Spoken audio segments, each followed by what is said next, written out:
Olá, sejam bem-vindos. Meu nome é Silvio Celestino e você está no episódio número 147 do podcast do canal O Executivo. O nosso propósito aqui é aumentarmos a sua musculatura executiva para que você seja cada vez mais um executivo classe internacional.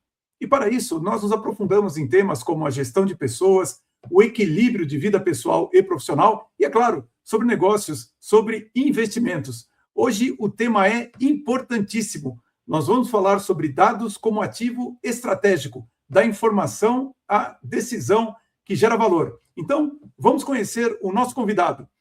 Ele tem uma trajetória que começa na engenharia de hardware nos anos 80, na Microtech Sistemas.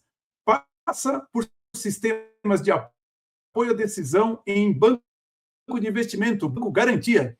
Desenvolvimento do primeiro broker eletrônico de câmbio da América Latina, projetos estruturantes como o bilhete único em São Paulo, transformação digital em redes de franquia, experiência internacional, formação acadêmica robusta, incluindo MBA no Texas e doutorado em economia em Frankfurt, e posições como CIO e CDO em grupos relevantes como Finambras e Sorridentes. Hoje, ele inicia um novo capítulo. Fundou uma empresa que se propõe a transformar dados em clareza estratégica para empresas que precisam decidir melhor, mais rápido e com menos ilusão.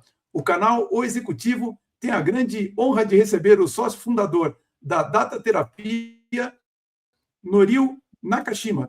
Norio, seja muito bem-vindo.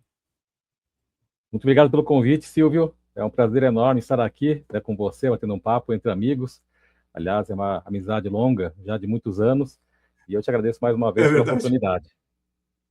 Olha, uma alegria enorme poder falar com você. Eu tive até que fazer as contas aqui. Nós nos conhecemos há 44 anos, nos conhecemos em 1982 na Escola Técnica Federal de São Paulo. Então, para mim, é uma alegria muito grande poder estar com você aqui no nosso podcast.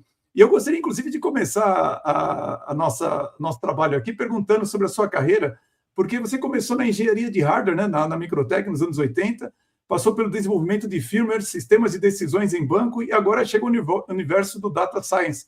Mas eu queria saber uma coisa, André, eu acho que eu nunca perguntei isso para você. O que fez você se decidir por estudar tecnologia? Olha, o que me fez decidir? Você lembra de coisas chamadas Cavaleiro Negro, Oba-Oba, Space Invaders, Pac-Man? Os fliperamas? Exatamente, né? Eu fiz aquilo, né, que até hoje a gente costuma falar para nossos filhos, né, para procurar trabalhar com aquilo que gosta, né? E quando eu era criança, eu acho que eu gostava disso, né?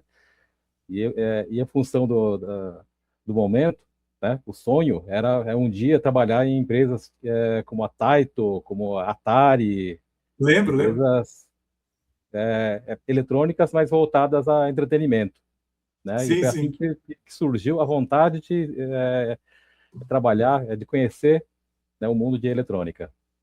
Olha, que interessante, né, Norio? Porque às vezes eu vejo pessoas que não sabem muito bem com o que desejam trabalhar. E para mim, eu comecei a me interessar em aprender sobre tecnologia porque eu era criança e eu estava lá, literalmente, no jardim da infância, e um colega meu trouxe um robô, né, e ele se mexia. Tal, eu fiquei fascinado com aquilo. E a minha ideia era poder construir um robô, entender como é que fazia aquilo. Claro que quando a gente começou a estudar, já ali na década de 80, não existia mecatrônica, né? Você tinha que escolher ou eletrônica ou mecânica, alguma coisa assim, e eu acabei indo para a área de eletrônica. Mas a minha ideia era poder desenvolver um robô. Acabei desenvolvendo a inteligência dele, né? Uma vez que eu trabalhei com software básico, né? Mas eu acho curioso quando eu vejo pessoas que não sabem muito bem o que querem aprender, porque normalmente nas áreas técnicas a gente encontra muita gente como você, como eu, assim, que diz, não, a gente quer trabalhar com aquilo que a gente gosta, ficou fascinado, né? Então é muito, muito legal mesmo. Eu queria saber como é que essa base técnica moldou a sua forma de pensar os negócios, Norio. Interessante, Silvio. A eletrônica, ela é dividida, a grosso modo, né, em analógico e digital. Quando a gente fala de analógico, você vai procurar saber exatamente como que as coisas funcionam, né, na molécula, né, o que faz um elétron, né, se movimentar de um lado para o outro, o que cria um bit, um byte, como que esse byte é transformado, né? E é uma ciência bastante interessante. E ela é uma ciência, né, para você compreender, né, a física da lógica, né? E aí, Uhum. a hora que a gente faz essa analogia, né, sai do analógico e vai para o digital, né? As coisas elas funcionam assim também nas empresas, né? Os processos eles são as ações analógicas, né? É como que é, é, Uhum. os passos são executados para realizar alguma coisa para gerar valor, né? E o digital é quando você Uhum. conhece esse processo, né? Você se familiariza e você otimiza através de ferramentas eletrônicas, ferramentas sistêmicas. Então, assim, Uhum.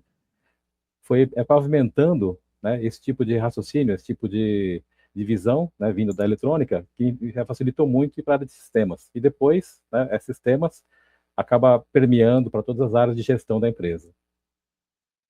Uhum.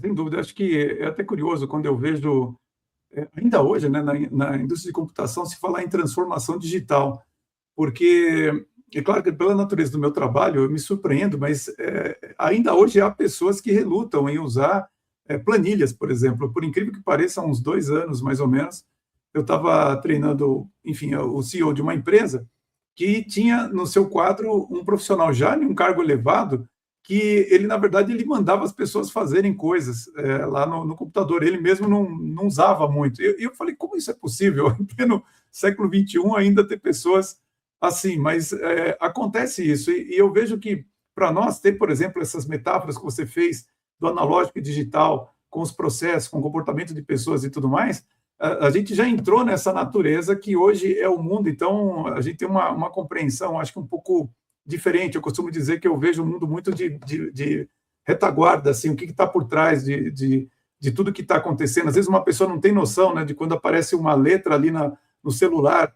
que vai no WhatsApp, que para ela é uma coisa tão simples, né? Para quem conhece tudo que está ali atrás, você entende essa complexidade e dá para fazer tanto essas analogias que você fez muito bem, quanto também perceber o quanto que hoje as pessoas não têm essa consciência do nível de complexidade, risco, detalhes que está por trás de tudo isso que faz a vida dela funcionar, né? Sem dúvida. E, Nuril, eu vi aqui, você trabalhou no Banco Garantia, você chegou a trabalhar diretamente com o Jorge Paulo Lema, não? Sim, isso aí foi em meados de 1994, né? O Banco Sei. Garantia, ele veio do Rio de Janeiro para São Paulo e se Aham. instalou em um prédio modesto na Avenida Paulista, né? Hoje, Uhum. inclusive, esse prédio é um que embaixo tem uma loja da Renner, né? O prédio foi repaginado, Ah, mas foi sim. lá sim, né? Foi lá que eu comecei, eu saí do mundo de eletrônica e Sim. a passagem para sistemas foi justamente lá, né? Ao final da reserva de mercado, acabei ficando sem espaço, né? Na indústria eletrônica. E por estar fazendo curso de computação na época, né, acabei Uhum. conseguindo, né, uma oportunidade para trabalhar em um banco. Eu nunca tinha ouvido falar do Banco Uhum. Garantia, nunca já tinha trabalhado com analista de sistemas, né, e foi realmente uma grande oportunidade. Eu queria que você falasse um pouquinho como que foi, então, essa experiência, né? O que que ela trouxe para você em termos de risco, probabilidades, responsabilidade executiva, uma vez que ali cada decisão errada custava dinheiro em tempo real, né? Sem dúvida, Silvia, sem dúvida. Olha, o Banco Garantia foi uma das minhas grandes escolas na vida, né, especialmente por essa transição, quando Uhum. você sai do mundo de indústria, né, onde o foco é o Sim, produto, lá você é essencialmente técnico, né, você, sim, ainda sim. mais com tecnologia, você trabalha em função, né, do seu circuito funcionar, do seu software funcionar, e ali você encerra a sua participação. Né? O sucesso é isso, se Uhum. funcionou, né, se não teve problema, ótimo, você teve sucesso. Verdade. Aí, a hora que você vai trabalhar em empresas que utilizam, né, esses computadores, que é o que a gente produzia na Microtech, né, você vê que ninguém está interessado em saber exatamente como que a máquina funciona. Né? Ela quer resolver um problema dela, É né, verdade, que é verdade. ele vou considerar assim, é um problema de alto nível. né? Por exemplo, eu preciso escrever Sim. uma correspondência, eu preciso gravar um arquivo, né? E aí, Uhum. essa transição que foi interessante, né? A hora que você começa a ver como que o valor é gerado a partir de uma ferramenta, né? Antes você era Uhum. o consultor da ferramenta, agora você está em outro ambiente, outro mundo, onde você vê as pessoas utilizando essa ferramenta e gerando muito mais valor do que aquela que você produzia, né? É Assim, verdade. a ferramenta, ela alavanca resultados, né, exponenciais, né? Uhum. E aí, né, comecei no banco, então, com uma atividade interessante. Por não ter experiência em desenvolvimento de sistemas, eu tinha mais experiência com planilhas, tá? E aí, né, meu primeiro dia, me colocaram na mesa de operação do banco para, junto com os operadores, tentar Sim. ajudá-los, né? Então, é aquilo que eles precisavam Sei, fazer, sei. se a gente não tivesse um sistema, né, que a gente fizesse através de uma planilha. E foi assim que eu comecei. Então, para conseguir fazer Uhum. isso, você tem que perguntar, né, você tem que ter o mínimo de conhecimento sobre que tipo de operação, qual é a lógica, né, como se ganha, como se perde. E aí você Uhum. vai entendendo, né, que, na verdade, a ferramenta ela é secundária, né? Tanto faz o modo como você resolve o Uhum. problema, né? Nesse contexto, o Uhum. computador, seja lá com qual ferramenta você tiver aptidão para utilizar, né, tem que ser rápido para trazer uma resposta naquele momento, né? Uhum. E aí, os traders, eles passavam a contar com o nosso trabalho, sim, já Sim. assumindo que a gente estava entendendo a dinâmica das operações. Então, né, você ia ouvindo na mesa qual que era a discussão, e ao final, né, alguém virava para você e falou assim, você entendeu? Você, Sei. sim ou não? Aí eu falar, sim, entendi, ok, então faz aí, né, depois você mostra, né? Sei, sei. E, e nesse contexto, assim, muitos sistemas, eles surgiram dessa forma, né? Primeiro você faz, assim, hoje isso a gente chama de MVP, né? Quando você faz Sim, sim, sim. de algum jeito, é muito simples, né?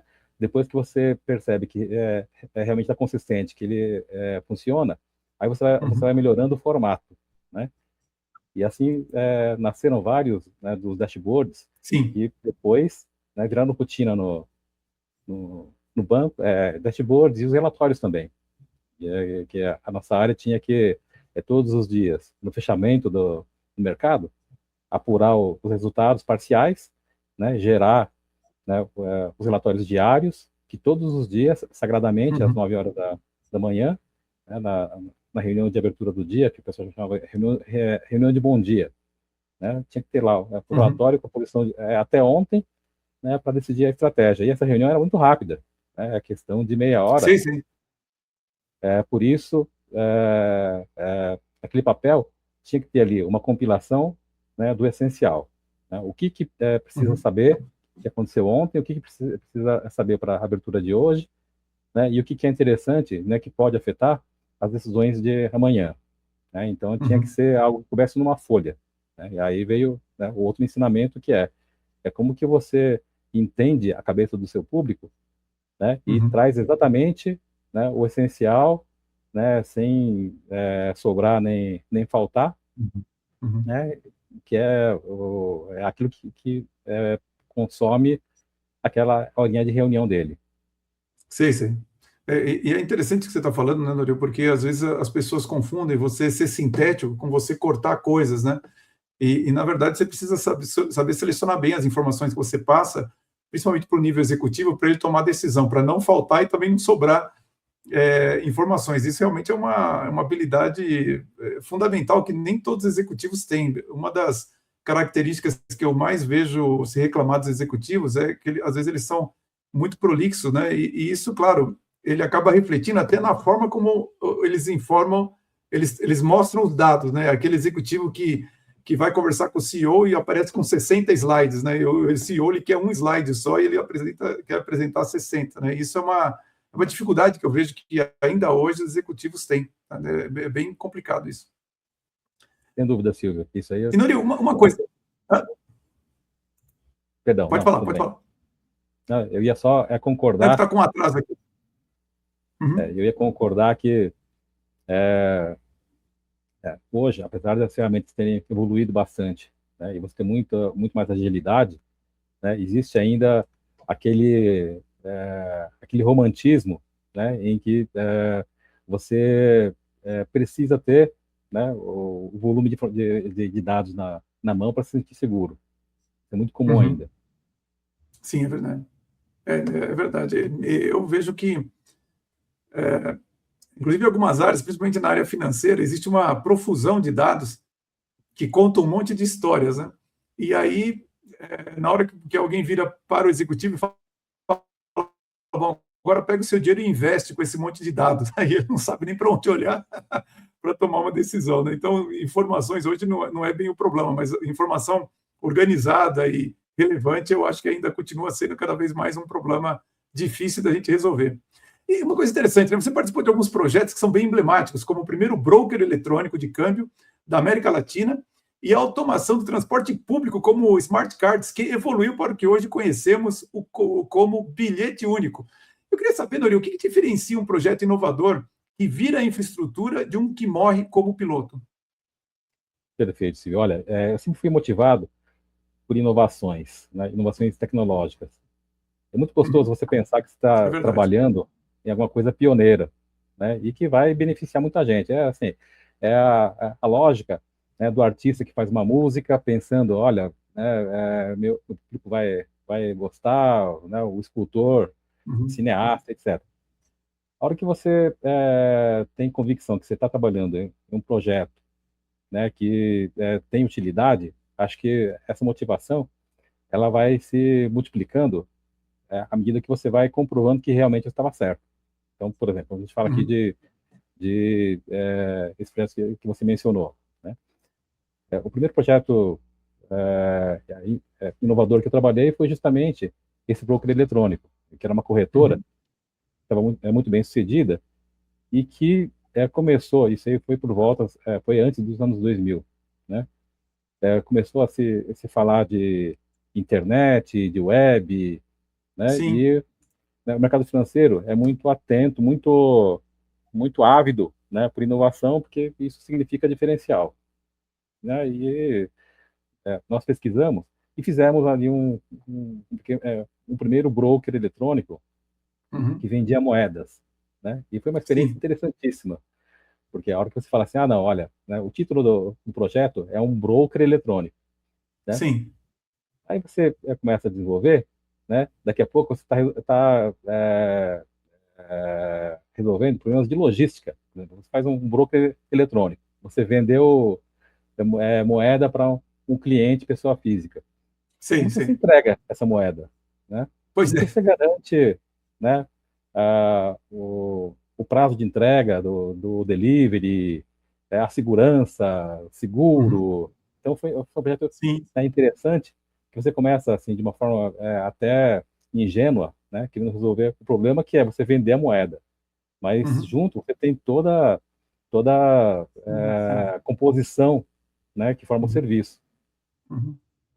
Outro também que foi bem interessante, né, esse aí do transporte público, né? Isso aí acho que poucas pessoas lembram, né? Muitas pessoas usaram, mas poucas pessoas lembram. E esse projeto que hoje é o bilhete único de São Paulo, ele começou, né, através de uma iniciativa de uma empresa de ônibus, né? Sim. E essa empresa de ônibus, né, tinha outra preocupação, né? Não era preocupação com modernidade, com inovação. A preocupação, para quem é da nossa cidade, eram os pirueiros, né? É verdade. Os pirueiros, eles desviavam receita, né, das empresas de ônibus, porque eles levavam os bilhetinhos, né, os passes, né? Sim. Os passes escolares, passes e tal. Isso, eu lembro do passe escolar, é verdade, verdade. A primeira motivação foi essa, assim, como que a gente faz para não ter essa perda de receita? Porque, teoricamente, né, os pirueiros, eles eram clandestinos, né? Então, o projeto, ele surgiu, né, com essa motivação, né, motivação financeira, né? E a tecnologia, ela surgiu para para isso. Porque aí a pessoa tinha que ter sempre o bilhete para poder passar, né? E ele era único porque você não precisava ficar. Porque, por exemplo, o passe você usava uma vez só, mas o bilhete usava uma vez só e depois pegava outro, né? E o bilhete não era um só para todo momento, né? Exato. E também é outra, né, outra informação. Né? No começo, o projeto ele utilizava aquele bilhetinho de papel. Até hoje tem ainda, Sim, chama Edmondson, aquele que o metrô de São Paulo tem, né, que tem uma tarjinha magnética. magnética, sim, sim. Aí tinha ali os bilhetes múltiplos de 5, de 10, de 20, né? E a mesma lógica, né, que existia para o metrô, né, era a lógica que se pensou em fazer para os ônibus. Só que era totalmente diferente, né? Nos ônibus, né, coisas curiosíssimas, né? O problema principal era a fraude, né? As pessoas Ah, entendiam que se a catraca ela quebrasse, todo mundo podia pular de graça. Essa que era a regra. uhum, E todo dia, sim, né, alguém colocava um clips ali na leitora, está bem. entupia ali onde você inseria o bilhetinho físico, Caramba. e aí pensou assim, bom, beleza, né, vamos descartar então esse bilhete de Monson, né, a gente precisa ter uma solução, né, sem isso. E aí trouxemos o contactless smart card, né, que Uhum, é algum uhum, negócio que não tem essa mecânica uhum. Que era só para aproximação, né? por aproximação. Exatamente. Bom, cara, é interessante, né, você falar assim, lado negro do motivo pelo qual as coisas foram feitas, né? As pessoas veem só o resultado final, mas na verdade o problema a ser resolvido era até realmente o comportamento não muito, como é que eu vou dizer assim, aceitável das pessoas com relação à situação do bilhete, né? Querendo burlar as É, coisas. não muito republicano, mas é verdade. Exatamente. E Dori, me diz uma coisa, você foi CEO, perdão, CIO e CDO em grupos como Sorridentes, Salos Participações. Você esteve, então, no centro de transformações digital nessas posições. Na prática, qual é a diferença entre digitalizar processos e transformar modelos de negócios? Ah, sim, a diferença ela é absurda. Quando você só mecaniza, você só automatiza, né, algum processo, você digitaliza algum processo, você está ganhando produtividade. Né? A transformação É verdade, digital, é verdade.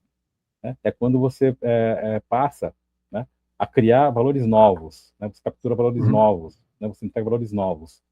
Então, uma transformação digital, né, durante muito tempo, ela foi muito explorada pelos vendedores, né? Por exemplo,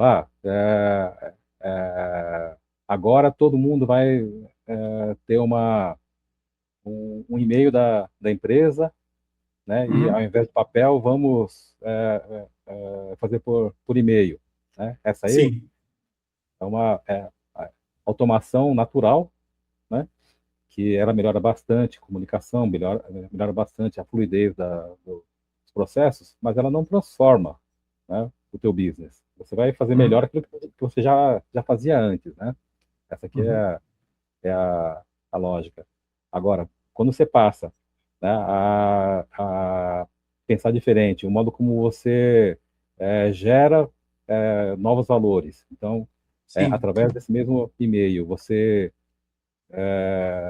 conecta os seus parceiros de negócio, você faz vendas através de canais digitais, e esse processo que antes passavam por uma mecânica manual, né? Você colocar um sistema, né, automático ou semi-automático, assim, isso aí sim, né, é uma transformação digital que faz a diferença.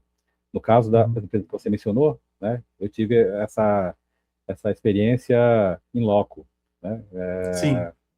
em redes de franquias, tudo foi muito recente, né? Uhum. Então, em 2010, né, as redes de franquia, elas tinham, todas elas, né, o Brasil inteiro, tinha uma situação em que as lojas, elas tinham que ter um servidor local, né? Então, Certo. você montava uma franquia, né, e você teria né, um servidor local, plugado nesse servidor, você tem lá, né, outros equipamentos, a caixa, o PDV, etc. E isso aí implica em você ter alguém de TI, né, à disposição, porque se parar uma máquina e tal. E nessa Sim, sim. época, né, por volta de 2010, começaram a surgir as primeiras iniciativas de cloud, né, Uhum, para justamente substituir, né, ao invés de você ter servidores locais, né, você centraliza isso daí em um servidor, você conversa através da internet e você uhum, transforma, quer dizer, você modifica, né, o modo como você conversa com a sua empresa, né, os uhum, sistemas, eles são muito mais simples.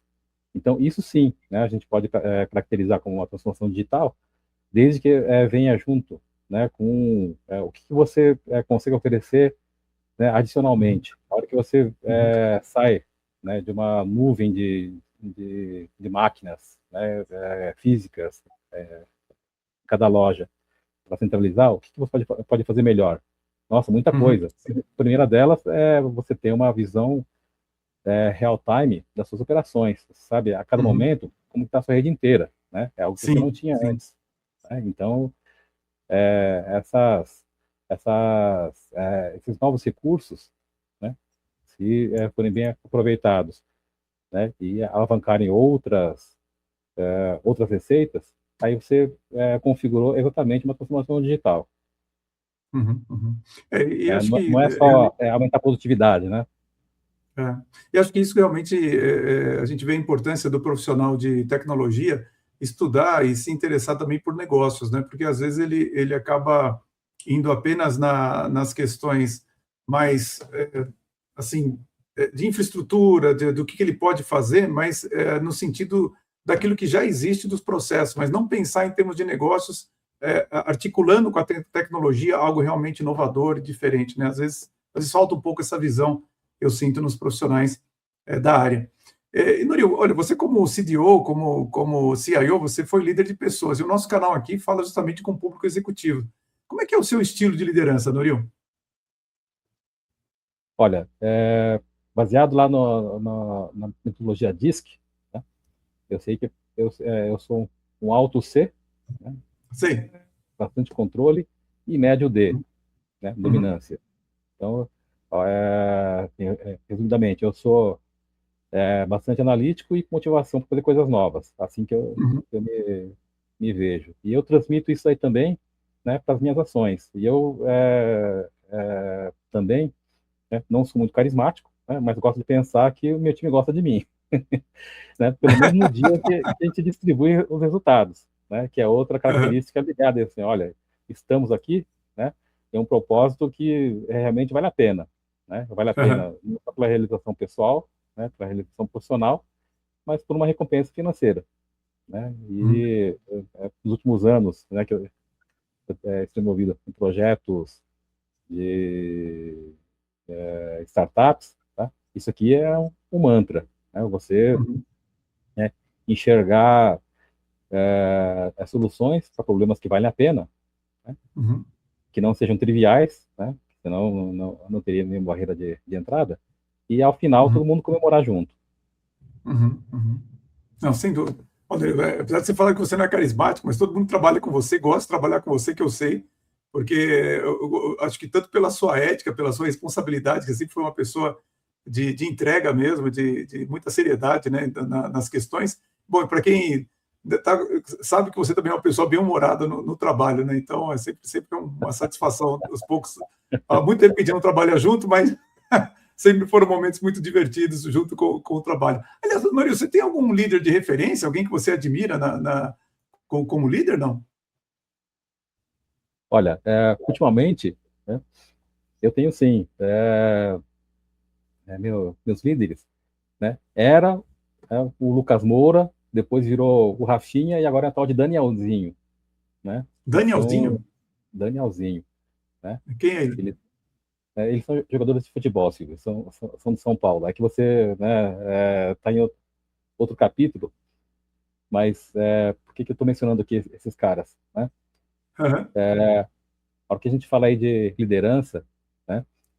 Se de repente você é um alto D, autossuficiente, você vai e você faz sozinho, né? Mas quando você Uhum. depende de um time, né? Aí você realmente, né, precisa ter essas habilidades. Você tem que Sem fazer com que dúvida. os outros façam, né?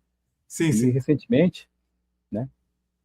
Faz questão de 1, 2 meses atrás, né? O São Paulo estava muito ruim, né? E de repente Uhum. ele ficou muito bom, né? Comparando com o que estava antes, né? E Sim, sim. o que explica isso, né? São pessoas que querem mudar, né, e que influenciam os outros positivamente. Agora, Uhum. falando sério, tá? Sim, líderes com quem, né, eu trabalhei, né, direto ou indiretamente. Eu vou citar aqui o Jorge Paulo Lemann, né, que é lá do Banco Garantia, né, logicamente, sim, ele era o dono da empresa, né, e eu, né, um reles na lista de sistemas. Mas sempre, né, a cultura da empresa, ela prezava Uhum. por coisas, né, que eram fortes, né? A primeira delas é a meritocracia, Uhum. né, que é uma forma Uhum. simpática, né, de dizer que você vai trabalhar bastante, mas que vai valer a pena, né? Uhum. E essa mensagem, ela era cultural, né? A outra Uhum. coisa, né, que me admirava, mesmo em vacas gordas, né, o banco tinha filosofia é, orçamentos essenciais, né?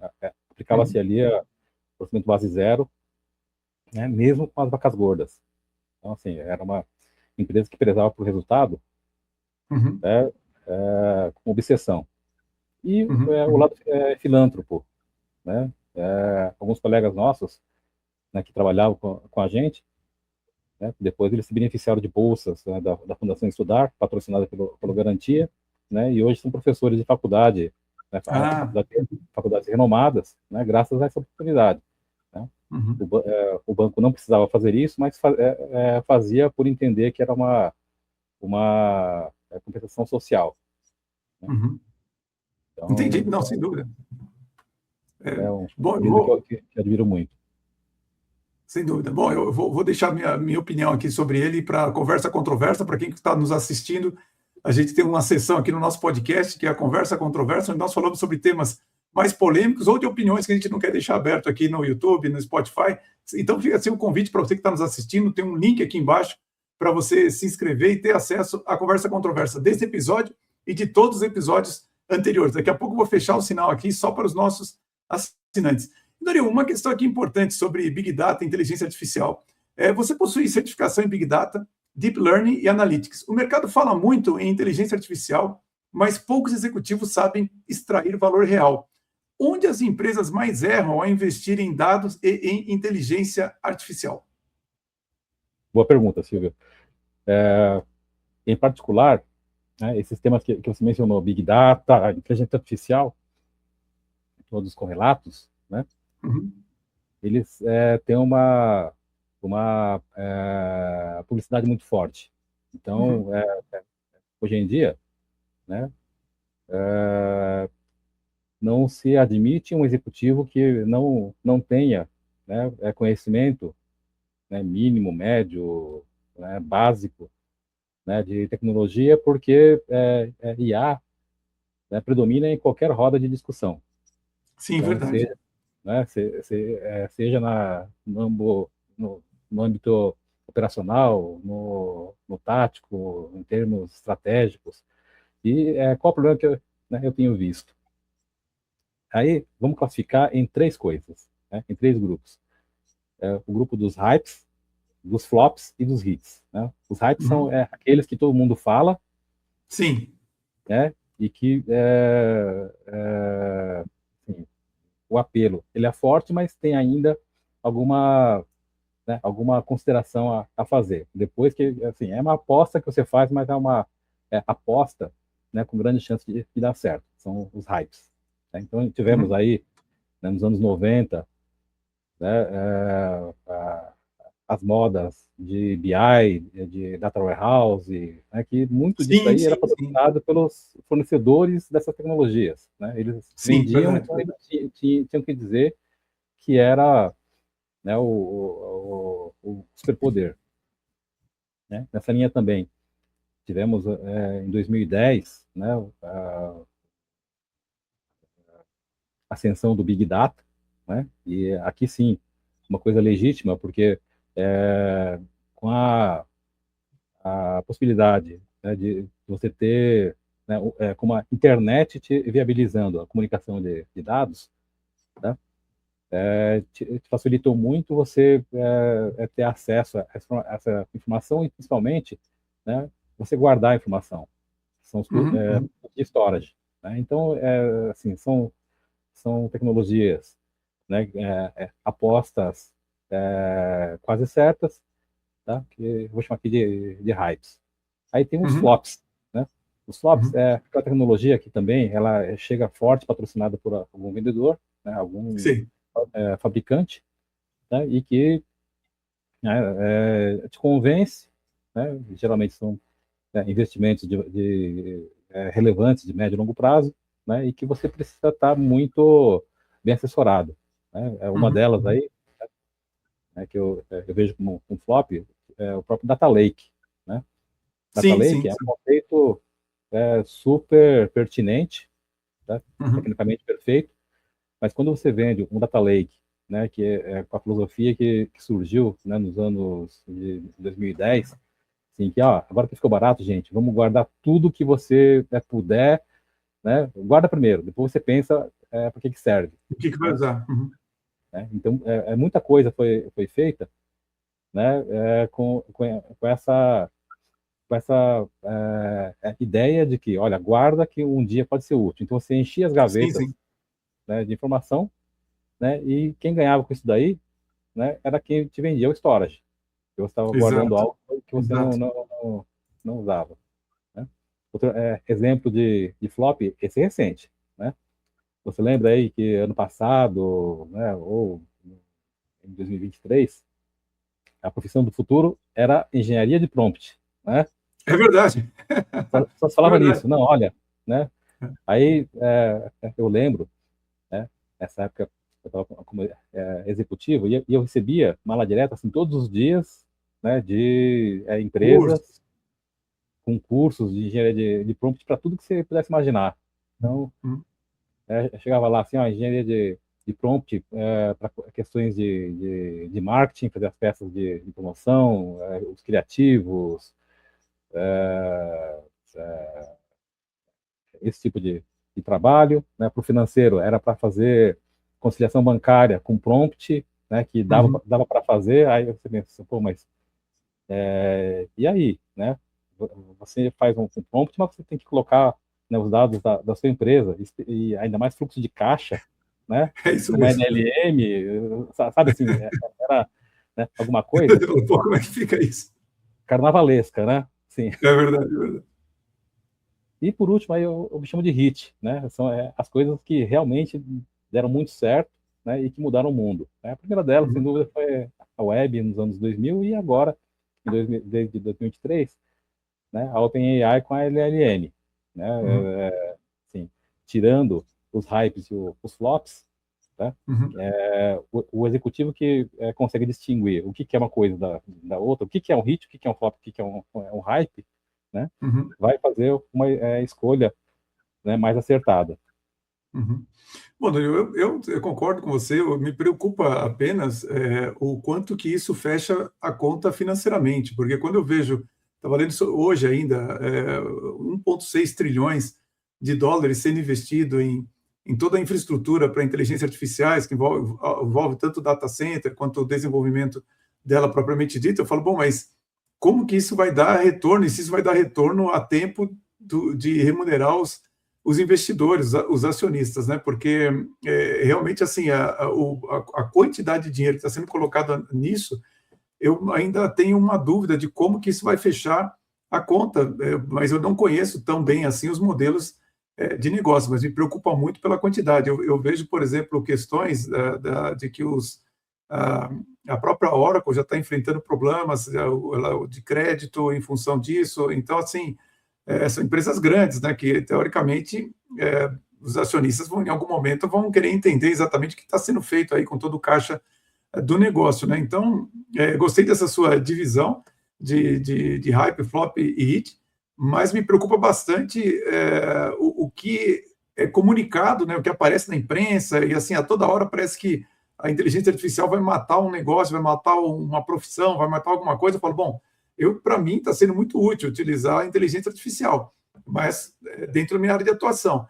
Agora, eu não sei até que ponto realmente quem está oferecendo essa tecnologia está realmente se remunerando em função dos valores astronômicos que estão sendo colocados nela. Essa é a minha única... Bom, diria para você que essa é a minha principal preocupação atual, porque para quem já viveu as crises lá no ano 2000, das .com, das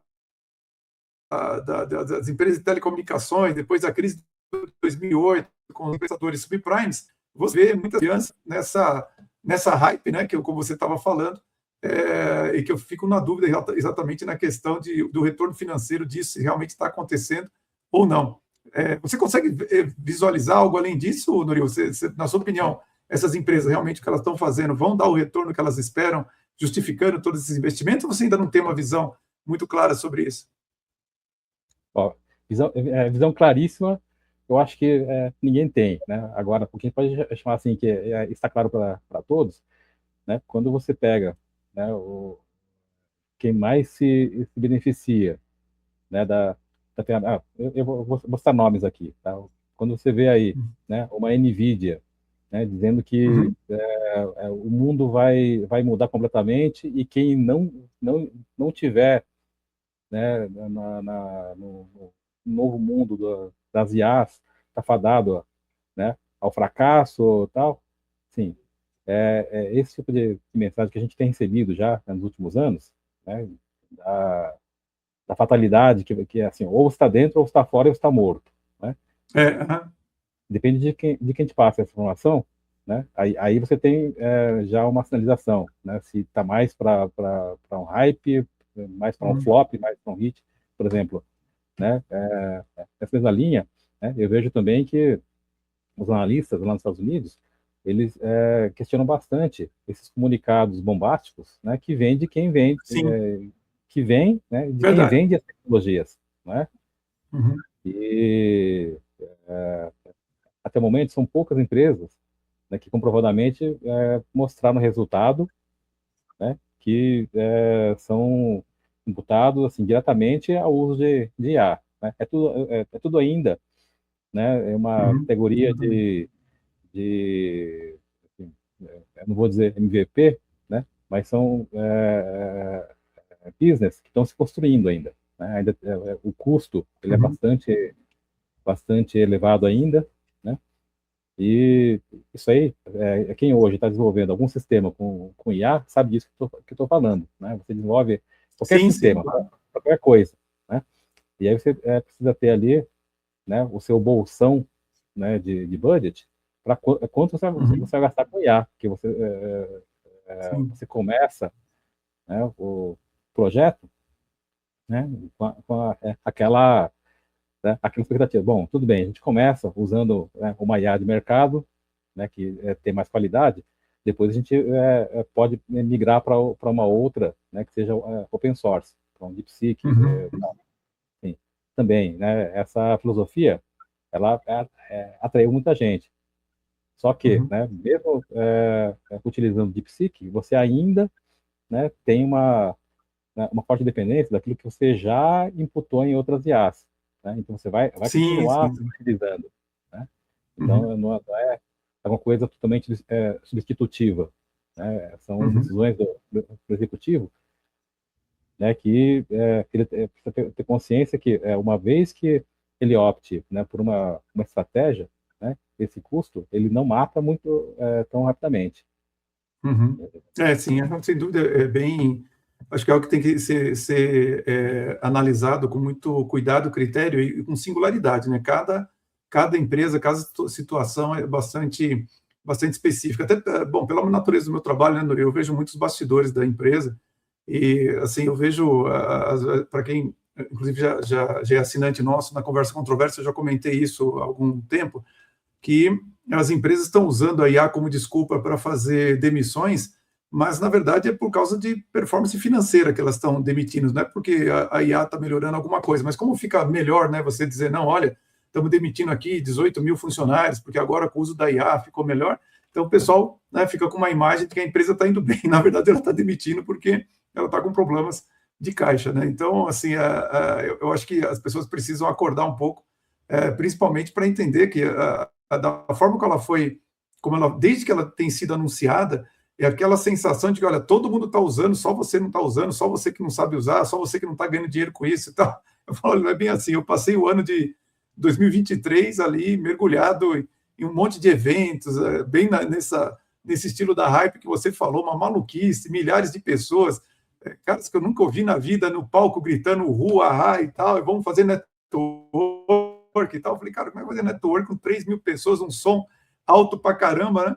Até que eu vi, eu falei, olha, realmente, algumas coisas aqui, principalmente quem está vendendo curso, vendendo a ideia de que manja pra caramba de IA, o cara deve estar ganhando dinheiro. Mas realmente do lado de cá, quem está usando mesmo e escalando aqui, olha, para ser bem sincero, não vi ninguém, mas eu tenho certeza que tem empresas que estão ganhando. Estou dizendo, olha, não é todo mundo como se está colocando, né? Então, com o tempo, eu fui baixando a bola e falando, peraí, vamos usar como se deve toda a tecnologia, paulatinamente, de forma bem apropriada no meu negócio, e aí sim você vai crescendo a utilização, e aí você vai ganhando velocidade em certas coisas e aprimoramento, né, em outras. Então, acho que tem que ter bastante consciência de como usar para não cair na hype de que, olha, tá todo mundo usando, só falta você, né? Mas, Murilo, finalmente chegamos no tema que eu mais queria conversar com você, que é sobre a data terapia. Esse é um novo momento para você. O que é exatamente a data terapia? É consultoria, é analytics, as a service, é inteligência estratégica? Por que esse nome? Legal. Na minha experiência, Silvio, eu sempre trabalhei com dados barra informação, né? Certo. Desde lá do banco, né? Foi o meu primeiro contato. Lá, o que valia dinheiro? Era o relatório, compilando todos os números na mesa dos executivos às 9 horas da manhã, né? Para Sim, chegar sim. naquele relatório, que era, né, a informação, né, tinha que colher todos os dados durante a noite, né? Então, já convivo com essa mecânica há muito tempo. Depois, Certo. né, criamos uma consultoria, né? Isso aí também, logo depois do Garantia, eu fiz uma consultoria e eu gostava muito de cuidar dos módulos gerenciais. Falavam de resultado, que tinham a parte, né, que depois, né, se batizou de BI, né, onde você mostra os gráficos e tal, e sempre me atraiu bastante essa parte, né, do sistema, que é você mostrar Uhum. o resultado final, né? Sim, E sim. depois eu mudei de lado, né, virei executivo, e como executivo de TI, também era uma prática comum, né? TI também respondia por todos os relatórios de BI da empresa, né? E as áreas geralmente reclamavam assim, né, eu preciso de um dashboard, não tem ferramenta, TI precisa providenciar, era sempre uma queixa, né? E especialmente, né, para justificar, né, algum resultado ruim. Então, assim, olha, nós não Uhum. vendemos tanto, o que mais eu estou precisando é muito de BI e tal. E quando a gente fala assim, ok, vamos resolver, né? E você fazia uma reunião com esse executivo e dizia assim, me diga o que você precisa, assim, me desenha aqui, né? Eu fazia isso. Dava uma folha em branco e dizia assim, olha, desenha aqui o teu BI de sonhos, Uhum. né? Aí era interessante, né? Que geralmente eles desenhavam aquilo que já existia, né? E colocavam Sim. um botão a mais, né? Ou seja, né? Não era, assim, tão longe daquilo que eles já tinham. Ou Uhum. então, Sim, né? sim. Eles fugiam da resposta, assim, porque eles não tinham uma visão clara, tá? De que tipo de ferramenta que eles precisavam para tomar decisões melhores, né? Eles Sim, sim, sim. justificavam, né, que o resultado está ruim, né, porque faltou informação, mas que tipo de informação e qual formato né, que eles gostariam de ter para tomar essas decisões melhores, para ter resultados melhores, né? E sempre, né, isso aí é uma coisa muito comum, né? Quem cuida de BI, né, geralmente é um dos potenciais culpados, né, por algum insucesso de alguma coisa, que faltou informação e a culpa é de BI. Beleza. Entendi. E eu convivi com esse problema durante muitos anos, né? Na época de consultoria, nós atendemos, né, muitos bancos, foram 20 bancos, né? E eu estou falando assim de usuários, né, letrados, né? Gente que trabalha em banco, que tem departamento de tecnologia, que tem budget, né? Que tem acesso, né? Mas mesmo assim, as ferramentas não são nenhum primor.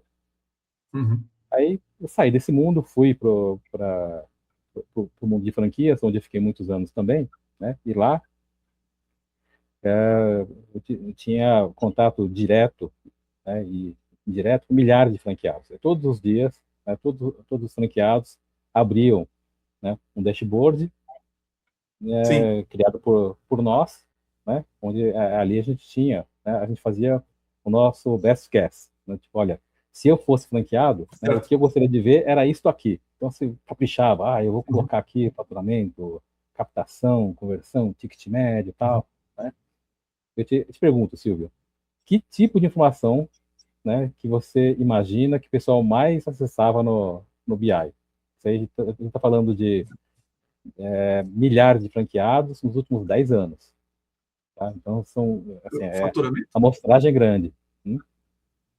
Seria o próprio faturamento? Não é o Faturamento, faturamento? Uhum. o faturamento ele é fundamental. Né? Assim, Uhum. nem vou chamar de indicador, porque é algo assim que, né, precisa ser do conhecimento do executivo em tempo Uhum. real. Ele precisa tá ali acompanhando, né, Uhum. a operação dele o tempo todo. Mas, assim, Bom, aqui seria. assunto Ah, que assunto. é, Quantas quantas pessoas estão ligando para a empresa, perguntando sobre os produtos e serviços dela, alguma coisa assim? Não, é que eu penso muito sempre no funil de vendas, né? Então, por isso eu tenho um pouco de dificuldade de imaginar o que alguém que está sendo responsável pelo negócio estaria pensando. Eu sempre pensaria nas etapas do funil de vendas, não era isso? tinha sim, né, funil de vendas, que a gente reputa, né, a área de marketing, a área comercial, tem Uhum. assuntos financeiros, tal, mas o assunto, né, que sempre foi, né, o mais procurado, né, no BI de franqueadora, né, é justamente a parte de gamificação. Quando você faz lá, vamos dar um prêmio para melhor franquia do mês. Gamificação. Olha só. Gamificação, né? Então, que são os rankings. Geralmente, as franqueadoras, elas trabalham com programas de excelência, Sei, né? sei, sei, sei. E esse programa de excelência, ele tem lá, né, ele reúne alguns indicadores e os ganhadores, né, geralmente tem, né, alguma premiação, tem destaque, questão Sei, sei, sei. É isso mesmo, é ir no isso mesmo. palco, né, no fim do ano, tal, né? E essa parte aí, né, a parte da gamificação, ela era que mais tinha acesso. E não era também 100%. Né? Uhum. Aí, isso aí me questionava. Você falou, poxa, se eu fosse empresário, né, de qualquer coisa, de qualquer ramo, né, Uhum. obviamente, o faturamento é o combustível principal da empresa. Né? Então, Uhum. esse daí eu nem penso. Mas, assim, o que eu gostaria, ou o que eu precisaria ter, né, para me sentir seguro para a gestão da empresa? Né? E eu Uhum. fazia essa pergunta, né, para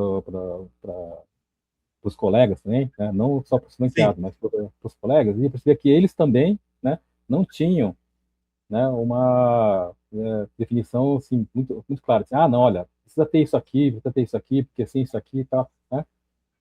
E percebi que é, essa falta de convicção, ela era geral. E aí, o que a gente Uhum. fazia? A gente fazia, né, sessões de design sprint. que é tipo de um brainstorm profissional, Uhum. né? Onde Sim, você sim. pega, né, traz ali, né, as pessoas, os usuários, assim, olha, vamos desenhar aqui nossos dashboards, né? Uhum. Pessoal, o que está faltando, né, que ajudaria vocês, né, trazer mais controle, melhorar seu resultado, algum aspecto, né, da sua empresa que você gostaria que a gente incluísse nos dashboards. Sim, sim. Então, tinha uma outra iniciativa, né, as pessoas que, né, falavam algo assim para, né, deixar na ata, olha, eu falei alguma coisa, tá, mas não era coisa muito relevante. E aí, sim, para voltar, né, o que é da terapia?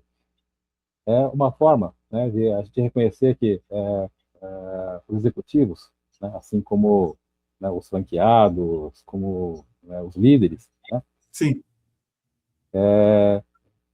eles têm aí uma situação que é a seguinte: existe um termo que foi cunhado nos anos 2000, que é a data literacy, né? O pessoal Sim, traduziu sim. aí para alfabetização de dados, né? Uhum. Sim, sim. Literalidade de dados, o que é? É se você, né, assim como você sabe ler e escrever, se você sabe lidar com números, né? Lidar Sim, com dados. Né? sim, sim. E quem inventou esse conceito aí, né, obviamente, foram os fornecedores de tecnologia, né? Na época, Uhum. empresas como a Click, como a Microsoft, que vendiam programas de BI, né? Uhum. Então, é forte nisso. E classificando, inclusive, né? Tinha 5 níveis, né? Desde o analfabeto de dados até né, o Fera, e esse Fera tinha um outro nome, que era o Data Driven, né? Então, as Sim, empresas sim, sim. É. Data Driven, né? Vão ser as que vão sobreviver, sabe? Aquelas profecias, né? Lembro disso, lembro disso. E a frase é essa, né? Ó, só vai sobreviver quem for Data Driven, né? Bom, isso daí essa frase é chave, né? Em tudo quanto é jornal, né? Portal de notícia, olha, só vai sobreviver se aí vem a propaganda, né? Tremendo Não, chapéu. fazendo parênteses, né, Sigão? Ultimamente, né, com o uso maciço aí de IA, eu fiquei craque em, assim, o meu algoritmo, né, ficou bom para identificar frases de chat GPT, né? Ah, E para mim também. são muitas, né? São muitas. Para mim Tem também. Também. aquela clássica ali, né? Ah, não é sobre isso, é sobre aquilo, né? É isso E mesmo. quem não fizer, né? Não vai sofrer, vai morrer, puta. É assim mesmo. É assim mesmo. É, Hoje em dia você percebe que os próprios textos têm que ser provocativos nessa forma, porque é como o pessoal está se acostumando a ouvir as notícias e tudo mais. Quando você escreve muito texto, né, e você pede para ele analisar, né, olha, como é que esse texto pode ser mais provocativo e tal, ela coloca todas essas frases aí no meio do texto para você assim mesmo. E aí você fala, bom, isso aqui não é muito meu estilo, vamos mudar um pouquinho e tal. Mas as pessoas gostam disso daí, é uma coisa impressionante, assim, de como... eu acho um pouco ruim é que os textos ficam um pouco sem personalidade, né? Se a pessoa deixa para IA escrever, não ser uma auxiliar, o texto fica tudo igual. Eu lembro que uma vez eu estava vendo uma empresária, ela estava fazendo às vezes de uma mestre de cerimônias, né? E ela estava lá com umas perguntas na mão para fazer. E quando ela começou a fazer as perguntas, eu falei, essa pergunta foi feita pelo ChatGPT, estava na cara. E realmente, né, nem precisou falar isso. A hora que eu fui conversar com ela, eu falei, não tinha tempo. Eu pedi para o ChatGPT fazer para mim e tal, ela estava lendo e tal. Então, de fato, quem usa no trabalho, você acaba sabendo quando que um texto, alguém está usando IA ou não. É bem claro isso para mim. Mas continua então a explicação, tá, Dario, por favor. vamos lá. O que é exatamente a data terapia, tá? Entendendo que hoje quem está em posições executivas, né, não só o gerente, mas o diretor, o vice-presidente, né, eu arrisco dizer que, exceto aqueles que vieram, né, de engenharia ou de tecnologia, poucos tiveram, né, conceitos, né, de análise de dados, né, de Verdade, ciência de dados, né, verdade. conceitos. Então, e tá tudo certo, né? Porque até então a gente considera como uma estrutura normal de uma empresa grande, você tem departamentos que têm esses profissionais, né? Mas o que tem acontecido, né? Agora com a IA, né, você está encurtando, né, né, o seu time, né, vamos dizer assim, e aumentando a tua expectativa. Então, por exemplo, muita coisa que antes, né, você dependia de especialistas, né, tem coisa que você consegue fazer, né, parcialmente com IA. Né? Não vou aqui ser leviano de dizer que a IA, né, consegue substituir, né, um bom designer de marketing, que a IA consegue, né, fazer o que um advogado faria, risco zero, Sim. né? Isso jamais. Mas no mundo de dados, o que eu percebi? Assim, pô, se a gente reunir, né, as ferramentas principais de IA, né, mas incorporadas por uma metodologia, né, científica, onde você vai desmembrando, né, as variáveis essenciais, você vai completando aquelas informações com ferramentas externas, o próprio executivo ele consegue, né, se não ter, né, um trabalho, né, digno de um PhD em matemática, né, alguma coisa muito melhor, né, do que ele teria se fizesse sem nenhum recurso, se fizesse só no Excel dele. Então, o que é a dataterapia? Tá? Inicialmente, era, eram cursos, né? Era uma metodologia, né, que eu aplicava na forma de workshop. Né? Então, Sim. tudo começou com workshops. As empresas, né, encomendavam, né, uma sessão, né, para pegar os executivos, né, junto com eles, trabalhar ali, assim, qual que é né, o problema a ser resolvido. Então, você utilizava ali, né, as técnicas, né, de elencar quais são as origens de dados, tal, né, que é um trabalho normal, né, convencional de BI. Né, você já faz isso, você identifica quais são, né, as informações relevantes, da onde vem, como que você vai montar esse dashboard, quem que vai usar, que tipo Sim. de função ele vai fazer. Assim, tudo isso daí é algo convencional, né, de 30 anos. O que tem mudado?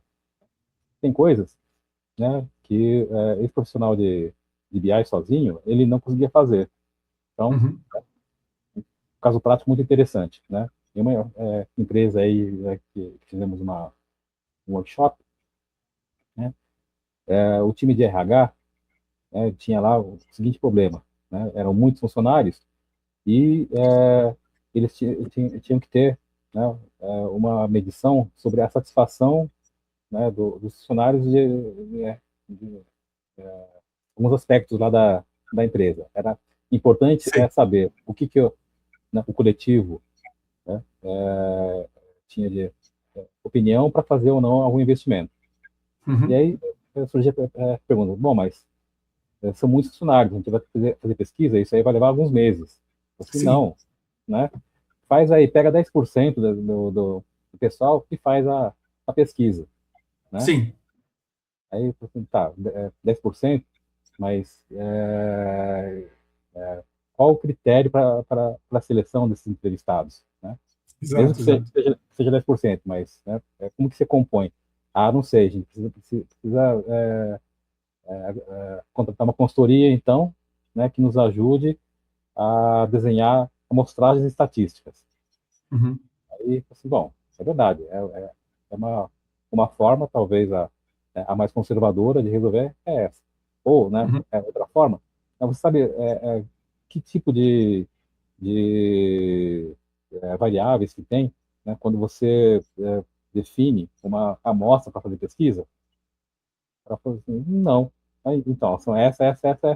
Né? Experimenta, né? Você mesmo, né? Até para contratar melhor esse serviço de fora, né? Sim. Fazer um prompt, né? Com isso. E para surpresa de todos, né? A hora que você melhora, né? O teu prompt com mais informação, né? A resposta que ele te gera já é bastante convincente, né? Inclusive com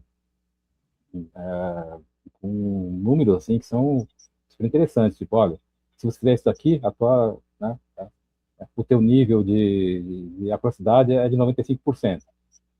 Né? Uhum. Baseado em quê? Aí, né, a ferramenta, ela te diz já qual que foi, né, a metodologia, né, utilizada, tal. E Sim.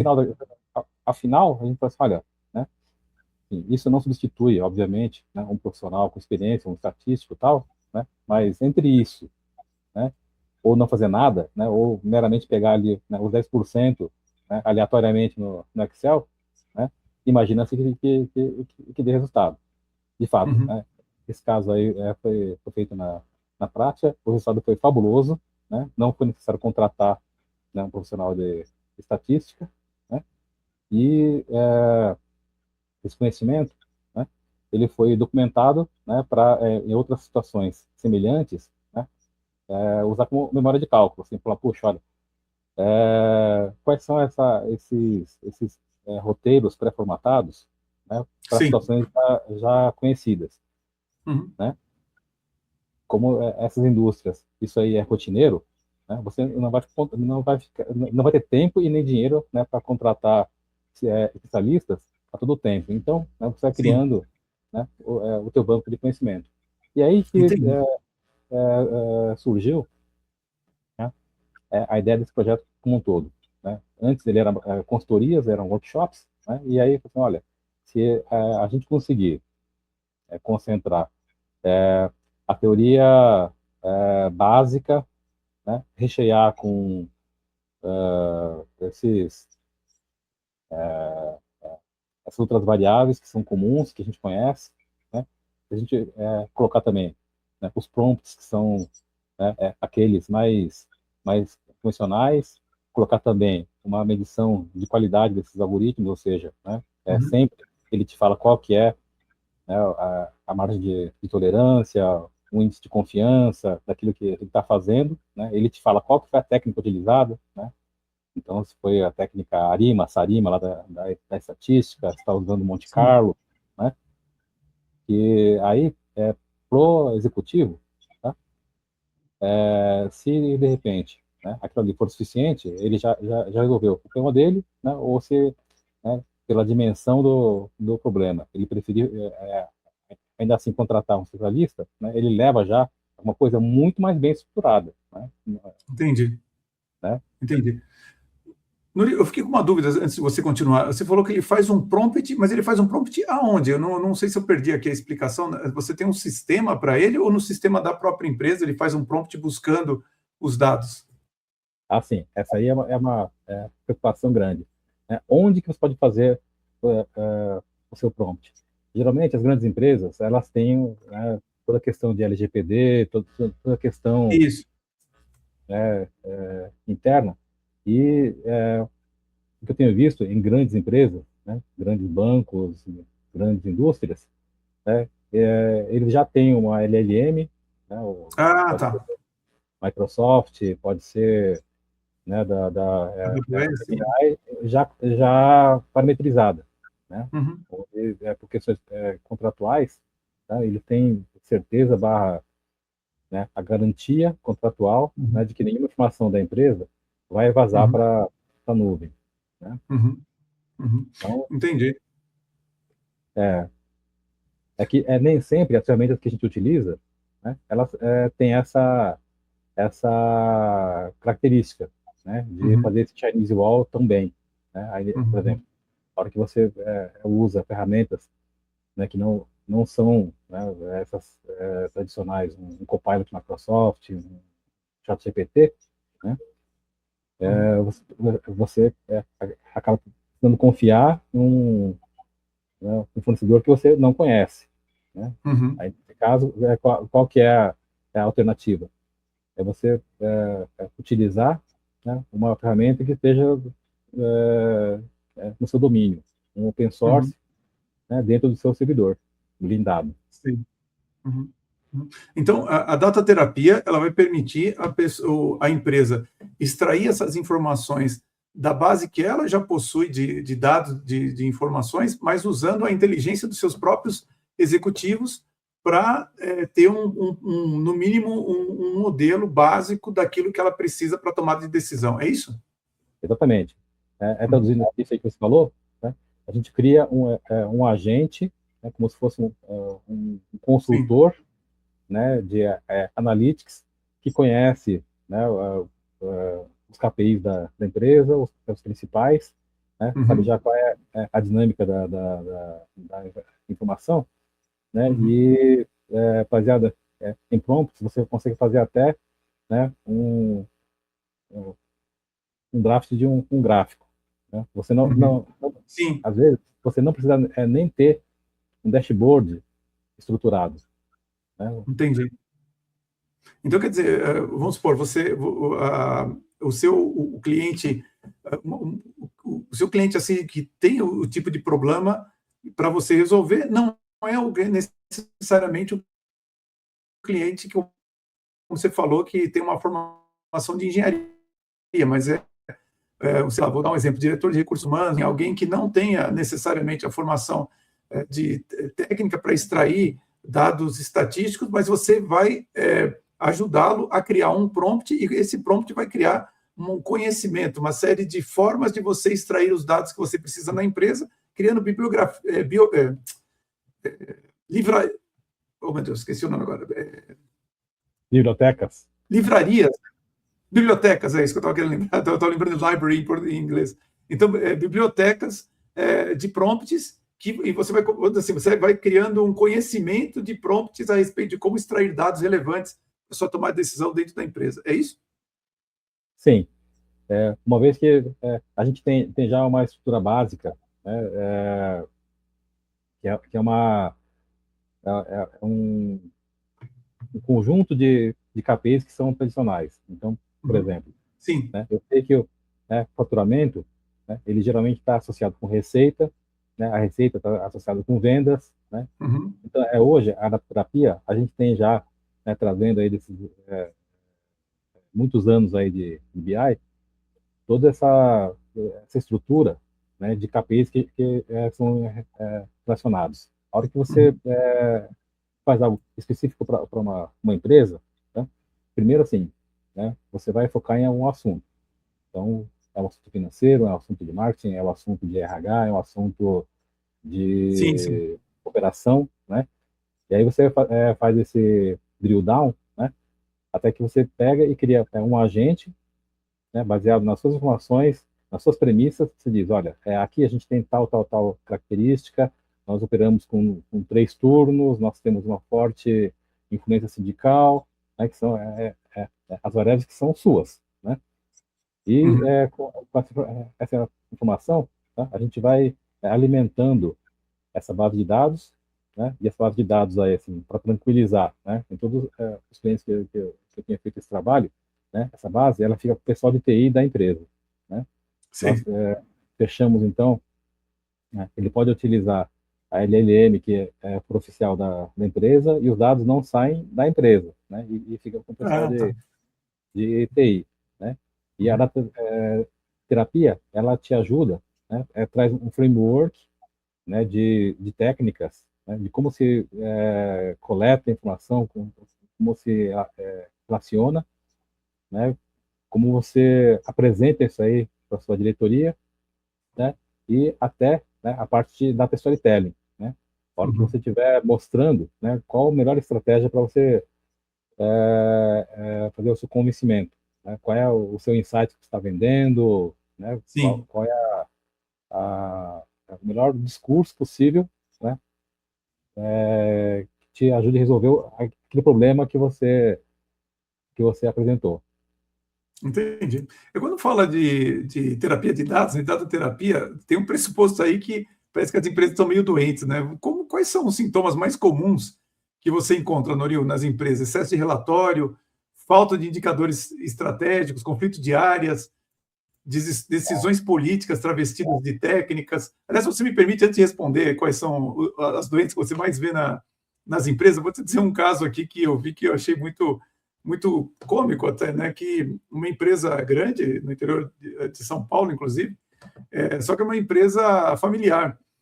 E o patriarca lá da empresa, ele pedia para o departamento financeiro, que estava em determinado momento sem o seu diretor financeiro, fazer 3 relatórios financeiros distintos, né, para a empresa. E, eventualmente, ele acabou contratando, ele estava no processo de profissionalização, contratou um CFO que veio de uma multinacional e tudo mais. E a hora que ele chegou lá, a primeira coisa que ele viu foi 3 relatórios financeiros. Ele achou aquilo tanto singular, ele falou assim: bom, deixa eu me resolver primeiro esse problema, né? Então, querendo mostrar serviço, ele pegou e fez um relatório onde ele colocava as 3 informações ali presentes. Então, quando ele foi apresentar aquilo para o dono da empresa, ele virou e falou assim: olha, só para você entender, eu vi que você tem aqui os 3 relatórios, mas eu, como primeira coisa, para a gente ter uma visão única, eu fiz um relatório só, então você está vendo, essa informação desse primeiro relatório está aqui, essa informação do segundo relatório está aqui, do terceiro está aqui, e com isso a gente tem uma visão em um único relatório desses 3 aqui que você tinha até então. E o dono ficou fascinado, ele olhou aqui e falou: nossa, excelente, ficou muito melhor para a gente ver, realmente eu consigo ter um pouco mais clareza. Então, por favor, a partir de agora, eu quero que você apresente sempre para mim os 4 relatórios todo mês. E aí, assim, o CFO aguentou 3 meses só na empresa, porque era uma burocracia, um volume de informações, onde tudo era anotado, e realmente, na minha visão, ali precisaria fazer uma data terapia, porque eles tinham informações de uma série de coisas absolutamente perdidas, irrelevantes, excessivas, e era difícil você buscar aquilo que você precisa. Mas, deixando a pergunta para você, quais são as principais doenças que você vê na empresa relacionada a dados, Noril? É, ótima história essa aí, Silvio. Olha, as dores aqui, sim, para facilitar nossa visão, né? Uhum. Existe uma coisa chamada modelo, né? Pirâmide DIKW, né? Uhum. D é dados, o I é informação, o K é Uhum. o knowledge, é o conhecimento, e o W, Uhum. né, é a sabedoria, né? É um modelo tradicional aqui, assim, que é a sequência, a evolução natural de uma decisão, né? Você primeiro coleta os dados, transforma esse dado em informação, a informação se transforma em conhecimento, né? E do conhecimento você tira a sabedoria para tomar a sua decisão, né? Certo. Legal.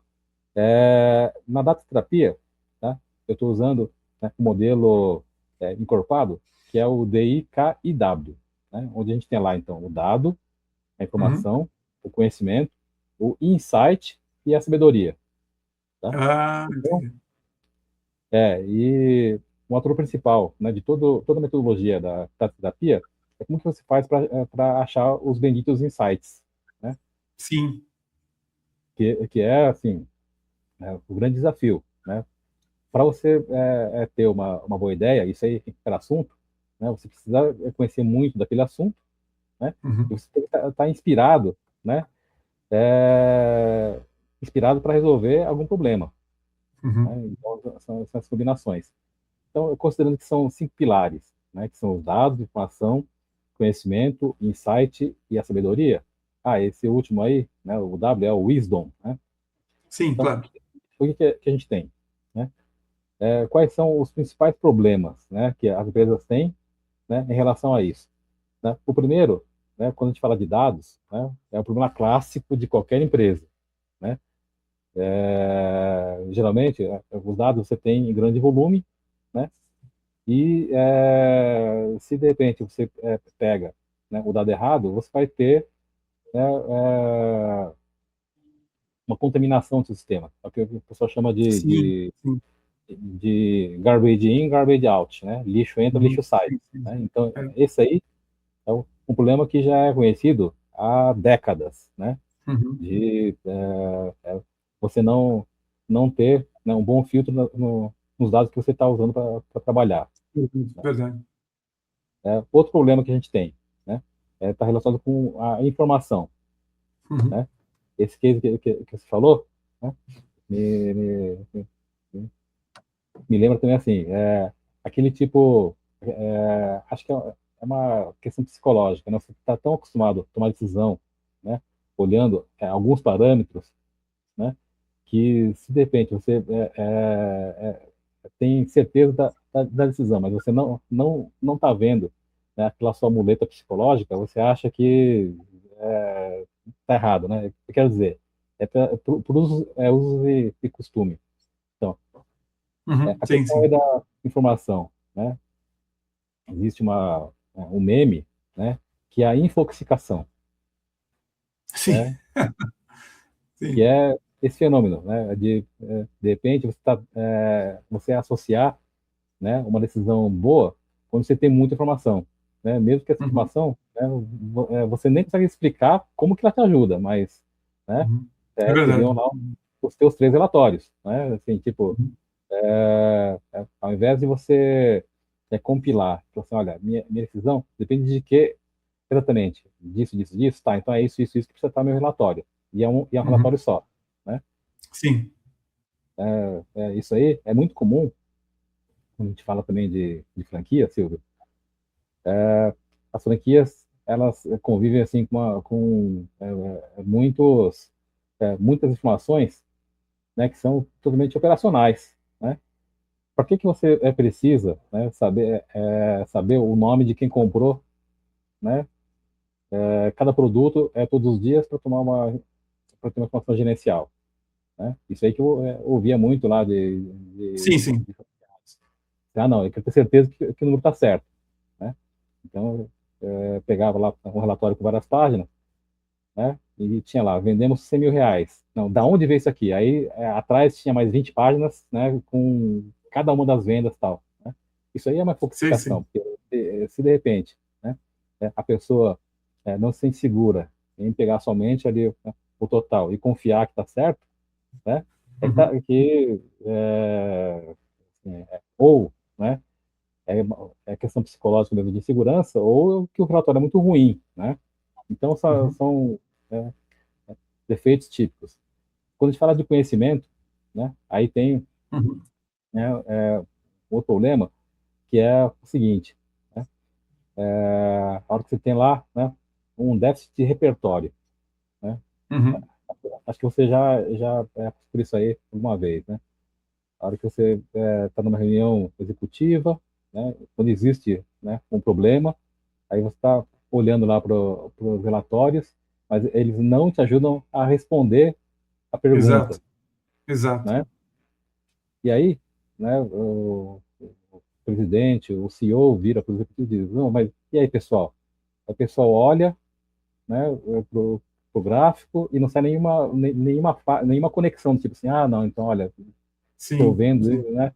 Então, é isso aí, né? Eu também vi acontecer com frequência, né? Esse déficit de repertório é quando você não utiliza esse relatório, o que é muito comum também, né? Também, Tem também. muito executivo que vai para a reunião, né? Na reunião, né? Ele apresenta algo que ele não usa no dia a dia, né? Uhum, uhum. E aí, nessa circunstância, né? Se ele tiver qualquer pergunta, né? Fora lá do script normal, né? Como ele não usa aquela Uhum. ferramenta, né? Ele não consegue ver conexão. Assim, tipo, puta, É, é verdade, é o verdade. que mais que eu faço com esse canivete, né? É, é isso mesmo. Noril, é engraçado, ouvindo você falar, você sabe que eu trabalho muito pouco, né? Eu tenho tempo de ser síndico do prédio, né? E assim, você ser síndico do prédio é uma experiência assim, né, um tanto deprimente para você ver assim a realidade humana, mas enfim, daria para fazer um livro sobre isso. Mas agora que me ocorreu, é impressionante, né, como as empresas que administram condomínios, elas não sabem entregar um relatório gerencial. Você pede para elas relatório gerencial, elas não sabem do que se trata. Elas entregam assim para você. Você entra em um lugar lá, tem tudo que aconteceu. Você olha, o que foi comprado, o que saiu, reclamação de. Mas você pede uma coisa do tipo: olha, a gente está gastando tanto de energia esse ano. No ano passado, em relação ao ano passado, gastamos mais ou menos. Eu tenho que fazer essa planilha eu mesmo. A empresa não fornece, ela dá a informação assim: olha, a energia, você está gastando tanto por cento do seu orçamento é energia, tanto é de salário, tanto é de água, gás e tal. Mas você fala: bom, tudo bem, mas eu quero saber o seguinte: está aumentando, está caindo, em relação ao ano passado, em relação ao orçamento, ao previsto. Então, a coisa básica, né? Você tem o ano passado, esse ano e o previsto. 3 informações que deveriam estar lá super claras para você tomar a decisão em qualquer uma dessas linhas. Você sabe que não tem isso daí e você não consegue explicar isso para administradoras, elas simplesmente, você entra lá, é uma profusão de dados que você não faz ideia, mas aquilo que seria útil para você tomar uma decisão, que é uma informação dessa que eu estou te falando, não tem. Acho que aí tem um mercado para você refletir, porque realmente ajudaria muito quem é síndico de prédio, viu? Que não tem nem tempo, nem paciência para ficar olhando aquele monte de coisa ali que não te informa nada, e ao mesmo tempo é um monte de dados, né, ali jogado. Né? Então, ouvindo você falar, eu vejo esse mercado bem claro para mim, viu? Sim, ó, o que você falou, assim, você lembra?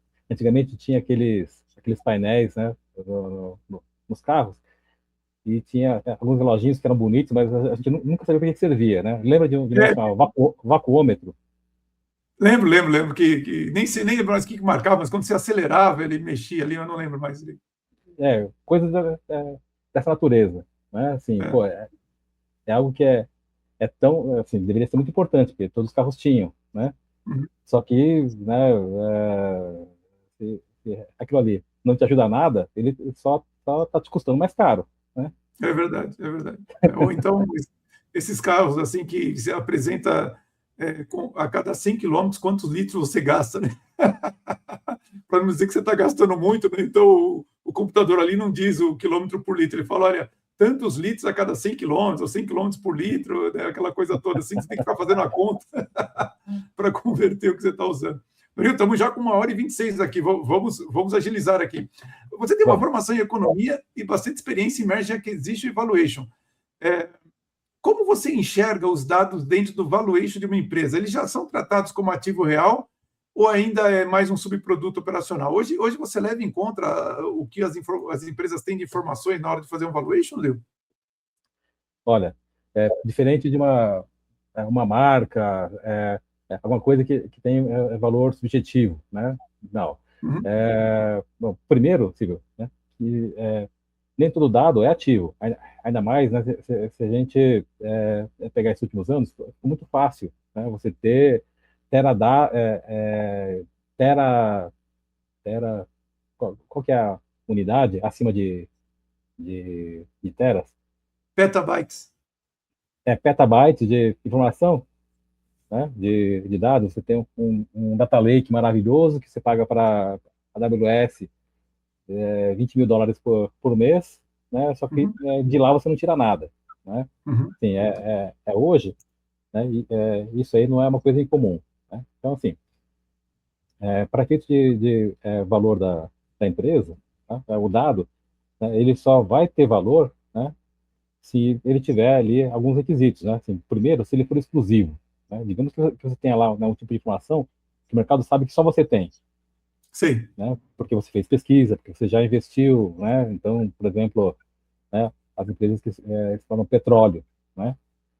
Seguramente, né, o banco de dados deles, né, se eles foram com pendrive, né, dizendo onde tem petróleo, né, vale um goodwill absurdo, né? Um Você lembra ativo. quando um engenheiro da Petrobras perdeu os notebooks ali que tinha esses dados? Não sei se você lembra dessa história. Não,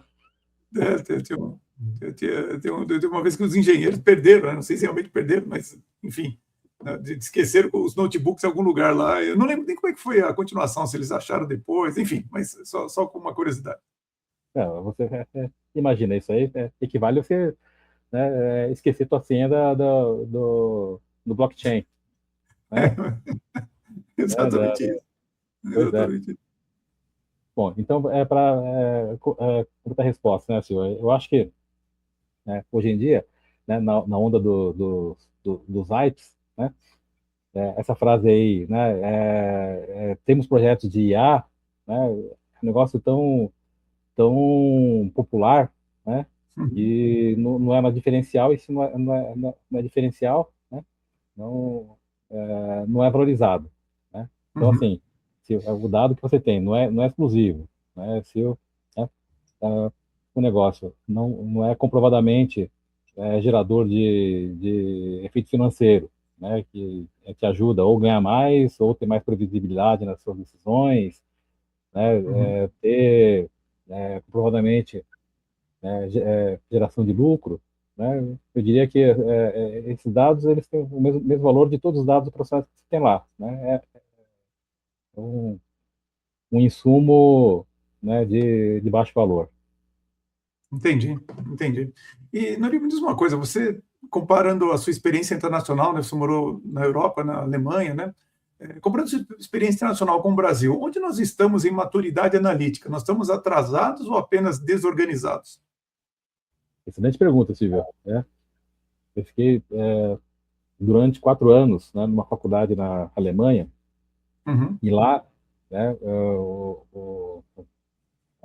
a turma ela era muito variada, né? Sim, Então, metade eram estrangeiros e metade eram europeus, né? Estrangeiro, assim, muito indiano, muito chinês, né? Pessoal, né, de países emergentes, América Latina e sim, tal, sim. né? E uma coisa curiosa, né, é que são cursos específicos, né, que estão formando os pesquisadores, né, os PhDs do futuro, né? E o problema é que todos eles, né, optam por ficar por lá, né? Sim, os talentos vão e ficam no exterior. Então, assim, se a gente falar, né, Uhum. qual a situação do Brasil em relação ao mercado internacional, né? O Brasil tem muitos Uhum. talentos, né? Só que, né, a ênfase, se você for um talento, né, você vai ter muito mais espaço de crescimento fora do Brasil, né? Então, Entendi. são exceções, tipo, essa pesquisadora essa técnica que cura ou quase cura a, problema de paralisia, Tetraplegia, né? sim, sim, lembro. Sim. Então, isso aí é uma grande exceção, né? Assim, Uhum. esse porte de pesquisa, com esse potencial de benfeitoria, né, para a humanidade, né, é raríssimo as pessoas estar aqui no Brasil, né, e não fazendo pesquisa, né, com muito mais suporte, muito mais apoio, Uhum. né, em alguma instituição do exterior, não é? Uhum. Não, sem dúvida, sem dúvida. E, Nori, me diz Aí, uma coisa. Diga, diga. não, Continue. só para completar, né, Silvão? A única coisa que eu pesquisei também que o Brasil está bem no ranking, né, em termos de tecnologia, né, ligado ao governo digital. Governo digital, né, Ah, aí sim. entra Uhum. serviços financeiros, né, que aí Sim, nesse sim. quesito, o Brasil está muito bem, está nos top 10, né? Agora, nos Não, sim. outros, quando fala de índice geral de adoção de digital e tal, né, o Uhum. Brasil está assim no último quartil em todos os Uhum. rankings. Entendi, entendi. Bom, aí a gente entraria até na questão educacional, realmente tem uma série de problemas aí estruturais que a gente teria que resolver para melhorar esses números, né? Murilo, quando a gente fala sobre o executivo, pensando no futuro, né, para aquele executivo que não é técnico, mas que ele precisa liderar em um mundo que é orientado a dados, o que ele deve entender profundamente? É de estatística, modelagem ou apenas saber fazer as perguntas certas? Ó, excelente, Silvio. Ajuda, quanto mais ele tiver essa curiosidade particular dele, né, de saber assim, quais são as regras básicas, né, de estatística para eu fazer tal pesquisa, quais são os insumos teóricos, né, das decisões que ele toma, né? Quanto mais ele souber, pelo menos qualitativamente, né, eu diria, ele consegue ser direcionado a fazer prompts melhores, né? Uhum, Ele não precisa ser especialista, tá? Não precisa ter esse investimento de tempo acadêmico, né, em fazer curso, né, dessas disciplinas, tá? E dá sim para ele saber quais são as características, as principais variáveis que você tem, né? E como que você faz para saber se essa variável ela te preocupa ou não? Acho que uhum, essa aí que seria esse aí que é o limite, né, de investimento que o executivo precisa ter, né? E, né, em função disso, sim, estatística é sempre bem-vindo, né? Outra Sim. coisa também que a parte é modelagem, né? A parte modelagem implica em você conhecer bastante, né, o processo do negócio, tá? Uhum. Então, eu acho que isso aí seria uma obrigação do executivo, né? Não fazer a Uhum. modelagem, mas saber quais são as variáveis, né, que estão relacionadas na modelagem, porque aí, se ele tiver essas variáveis, né, ele consegue ter uma contribuição, né, da IA para ajudá-lo, né, a ter uma noção melhor dessa modelagem. Ou seja, ele consegue até sair com uma fórmula para colocar no Excel dele, né? Uhum. Uhum. Entendi. Entendi. E me diz uma coisa, Noel, como que você enxerga a data terapia nos próximos 5 anos? Ela será uma boutique estratégica, uma plataforma tecnológica ou uma escola de formação de líderes orientadas a dados? Ó, a pretensão, Silvio, é que a gente consiga compilar um conhecimento útil, né, que gere esses agentes, né, de uso coletivo, né, e que seja uma ferramenta, é, vou dizer aqui, né, a palavra popular, né, alguma coisa que depois que você entendeu como foi construída, como que ela foi instruída, né, você, executivo, você passe a incorporar como ferramenta sua de trabalho, ou seja, você concentra ali, né, alguns recursos para a construção dessa ferramenta, né, e a ferramenta ela fica disponível para todos os funcionários da sua empresa, Uhum. para duas coisas, né, para construir ou para auditar, né? Uhum. Entendi, entendi. Dorival, já estamos indo para o final aqui agora, tenho só mais uma pergunta para você. Aproveito aqui para as pessoas que estão nos ouvindo para fazer o convite para se inscrever na Conversa Controversa, que é a sessão reservada somente aos assinantes. Tem um link aqui embaixo para você se inscrever. E, Dorival, na verdade, apesar da nossa audiência principal ser de executivos, diretores, imagine aqui um profissional novo, alguém que está querendo entrar no mundo executivo ou entender um pouco melhor essa questão da importância dos dados na tomada de decisões. Que conselho que você dá para um jovem executivo para ter uma trajetória tão bem sucedida quanto a sua?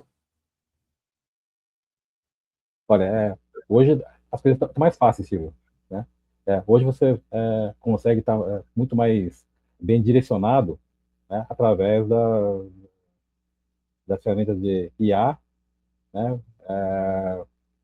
Você consegue, né, fazer não só esse upgrade teórico, né? Você consegue até Uhum. fazer sistemas, né?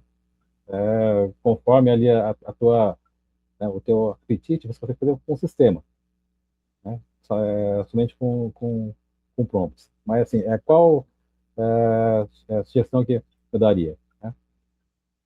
Eu acho que uma questão, né, que a gente tem discutido bastante nos clientes, principalmente as grandes empresas, é de quem que é a responsabilidade, né, em conhecer mais de dados. Aliás, Silvão, boa pergunta. Isso que foi um alvo de uma discussão acalorada que a gente teve aí, né, na última turma, né? Sei. De quem que você acha que é a responsabilidade? É do pessoal de TI? É do pessoal de RH? É do líder, né, de cada área? Ou é do profissional? De conhecer os dados? De ter as habilidades para lidar melhor com dados, para ter melhores resultados.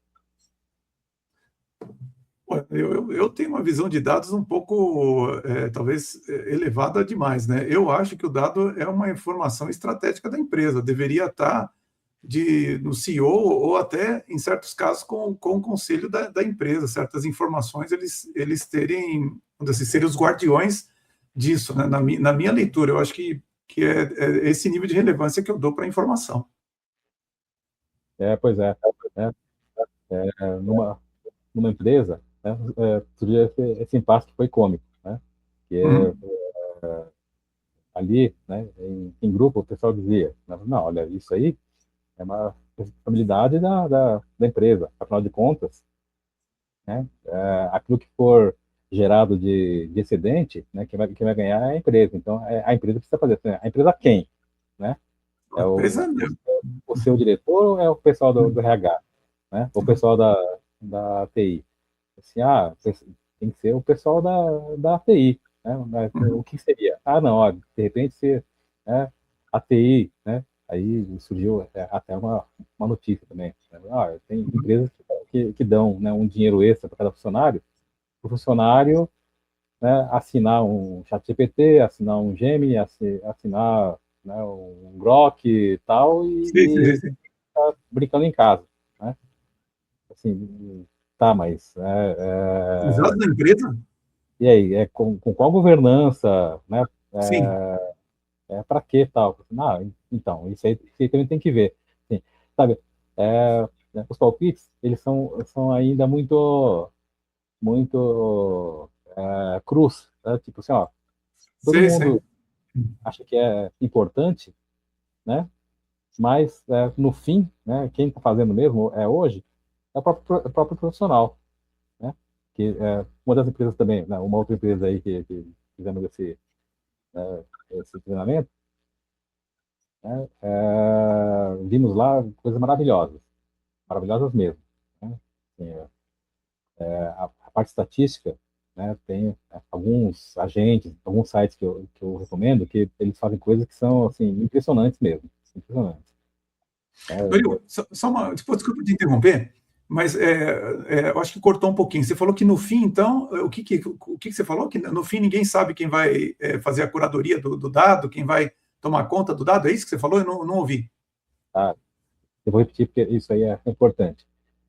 Sim. Todos, né, concordam que isso aí é importante. Né? É importante para a empresa, é importante para o líder, né, ter um time melhor, é importante para o colaborador, né, se tem mais desenvoltura, e a hora que você fala de quem que deve liderar, então, deve coordenar esse esforço, né? Uhum. A situação que surgiu, né, foi justamente essa. Não, olha,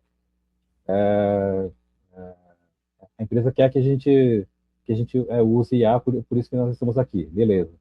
Né? E aí a gente mostrando lá um arsenal de coisas que tem hoje, né, para complementar essas habilidades, né, que são caras, né, que você dependia de um cientista de dados, agora você consegue fazer isso daí, né, parcialmente sozinho com ferramentas de AI. Isso mostra como. Assim, ó, Sim, sim, quais são as técnicas para você saber, né, se os seus dados eles são adequados para esse tipo de análise, né? Se eles seguem uma curva normal, se eles têm algum defeito que inviabiliza eles e tal, né? A hora que você explica assim, a pessoa entende, né? Assim, ó, então tá, então vamos lá, né? Prefeito tem essa ferramenta, a gente abre lá, né? Passa esse cenário e ele retorna o número que a gente vai avaliar. Se tiver entre tanto e tanto, né, é que ele é adequado, se estiver fora, sabe, assim, sim, sim, você não é cientista, mas você está fazendo algo científico, né, sim, sim, diretamente. sim, verdade. Beleza, legal. Aí fizeram assim, ficou maravilhoso, né, honestamente ficou muito bom, né, um time que não tinha nenhum engenheiro lá, era tudo psicólogo, psicólogas, secretária, tá? Né? Começaram a entender, a questionar tal, né? E o resultado, né, fantástico. Aí no fim aqui assim, mas, né, isso não roda na rede da empresa. Putz, Porque lá a única IA que pode rodar é a IA que a gente tem lá, né? Que é uma IA uhum. fechada, né? Não pode, né, rodar nada disso daí na empresa. Aí, assim, bom, mas nesse caso, então, acho que, né, a solução é ou mostrar isso aqui para a empresa e eles decidirem se eles querem, se eles vão permitir, né, que incorpore isso aí, né, dentro do controle da TI, né, ou, né, outra alternativa, né, que é o que muita gente está fazendo hoje, né, para evitar problema, né, na empresa, né, usando recursos da empresa, você tem lá no seu computador, na sua casa, você assina a parte, essas ferramentas de IA, e você faz lá. Só que muitas vezes você pega dados da empresa, né, e vai fazer, né, em algum ambiente que não é controlado pela empresa. Ah, não, então Sim. tem que proibir. Né? Tá, então, nesse caso, né, depois que você viu ali que, né, existe um mundo maravilhoso, né, do outro lado da janela, você só fecha a janela e não, a gente não vai usar porque, Pois é. né, não pode usar. Né? E foi essa situação real, né? Tipo assim, né, ninguém questiona, né, se a coisa é útil ou não, né? Aí percebe-se que existem regulamentos, né, que não estão compatíveis com isso, né? Uhum. A própria LGPD, né? A LGPD, ela surgiu antes da IA, né? Você acha? Exato, Né, exato.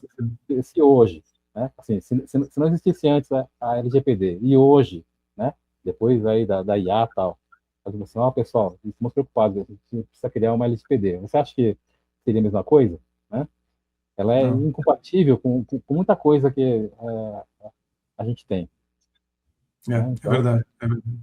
E eu fico imaginando isso, né, Norigo, que você está falando. De fato, se uma empresa tem condições de chegar a uma solução usando uma LLM genérica, no final do dia ela vai ter uma vantagem competitiva em relação ao concorrente, né? Às vezes ela nem vai estar respeitando tanto a LGPD, mas no fundo ela pode conseguir uma solução que o concorrente dela nunca vai ter, porque quer usar a LLM interna, que é menor ou não está pronta ainda, enfim, tem uma série de restrições ali, né? É uma situação bem ou nem existente, né, na verdade, né? O cara nem tem uma LLM interna, né? Porque a única, como eu falei, em 2023 eu visitei um monte de empresas e fui em vários eventos sobre inteligência artificial e a única empresa que, na minha opinião, falou coisa com coisa sobre o LLM interno foi a Amazon, né? Eu visitei, participei de alguns eventos da AWS mostrando a construção do LLM interno, como que eles faziam e tal. Falei, bom, finalmente alguém que fala coisa com coisa, na minha opinião, né? Foi o único evento que eu entendi que tinha pé e cabeça ali, pelo menos dos que eu participei, que não tinha, tanto é que era um evento meio assim mais restrito, mas eu via que o cara estava realmente apresentando uma solução interessante ali, mas os outros assim era uma coisa que eu falava, bom, como que isso vai garantir a segurança, como que isso vai realmente permitir que a empresa tenha certeza que os dados dela estão sendo utilizados para ela e não está sendo exposto, né? Mas enfim, Nuril, olha, eu queria agradecer muito mesmo pela sua presença aqui no nosso podcast. Eu vou me despedir aqui do pessoal para a gente entrar na conversa controversa. Mas antes, assim, como nós falamos no começo, nos conhecemos há 44 anos, para mim foi sempre uma grande alegria ter você, nossa amizade aí de todos esses anos, vimos todas as nossos sucessos, agruras que nós passamos ao longo da vida. Eu fico feliz de saber que você está em um grande momento e desejo um sucesso enorme para você na dataterapia. Tenho certeza que as pessoas vão aproveitar muito, conheço muito a sua competência, a excelência do seu trabalho. Posso deixar o seu LinkedIn e o site da dataterapia aqui embaixo para o pessoal te contactar, Nuril? pode sim, senhor, por favor. E Tá bom, aproveitando então. também para agradecer mais uma vez aqui, o papo sempre muito agradável, né? E é um prazer a gente estar voltando aqui com coisas mais novas, né? Porque há 44 anos que a gente fala só as mesmas coisas, né? Agora tem novos assuntos também. Não, aliás, você pretende lançar um livro sobre isso, Nuril? Olha, o livro está pronto, Silvio, né? Mas acho que, né, a estratégia, né? Eu sempre fui muito idealista, né, em relação a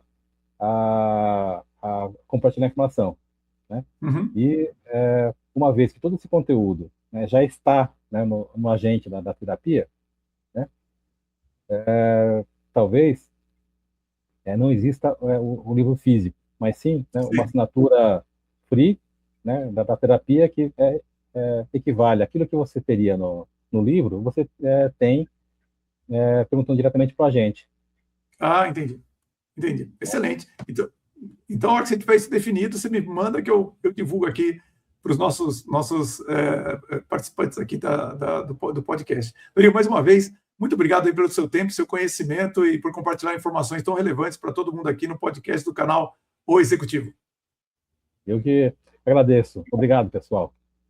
E a você que nos acompanhou até agora, fica novamente o convite. Eu tenho um link aqui embaixo para você que se inscrever, que daqui a pouco eu começo a conversa controversa. Quinta-feira que vem, 19h30, mais um episódio do podcast do canal O Executivo. Você é muito bem-vindo. Um grande abraço a todos e vamos em frente. Nuril, e aqui agora eu já começo a nossa conversa controversa fazendo uma provocação, que é a seguinte: a inteligência artificial, ela vai substituir o executivo?